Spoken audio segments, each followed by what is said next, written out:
Робосозақ командасының бағдарламаушысы Дияр Қамбарбек келешекте авторлық телефон ойынын құрастырғысы келеді. Оның басты кейіпкері түрлі қызықты бастан кешіріп, сынақтарды еңсеру арқылы шеберлігін шыңдайды. Ол бірнеше жылдан бері түрлі додаларға қатысуда. Солардың бірінде жасаған жобасы ерекше есте қалып, әділқазылардың да көңілінен шығыпты. Біздің жобамыз жалпы судың астындағы кемелердің андай моторлар болады айналатын, суға жүзуге көмектесетін. Сол жақта тұрып қалатын анау балықтардың, крабтардың ұялары болады ғой, балалары. Соларды тазалайтын робот жасадық біз.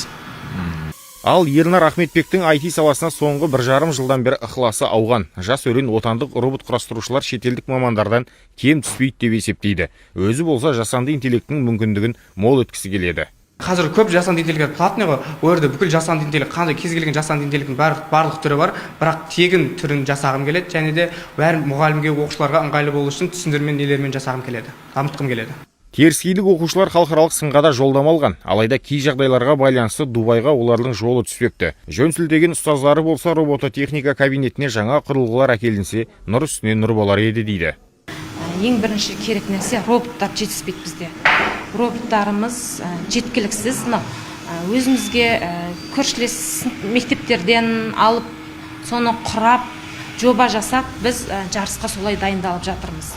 Бізге өзіміздегі роботтар жетіспеу салдарынан осы жақын мектептерден сұрастырып алып жатырмыз роботтарды. Десе де бұл робототехника бойынша созақтан шыққан соңғы ұжым емес. Қазір жоғары сыныптардың ізін басар өзге де оқушылар ақырындап осы өнердің қыр-сырын үйреніп келеді.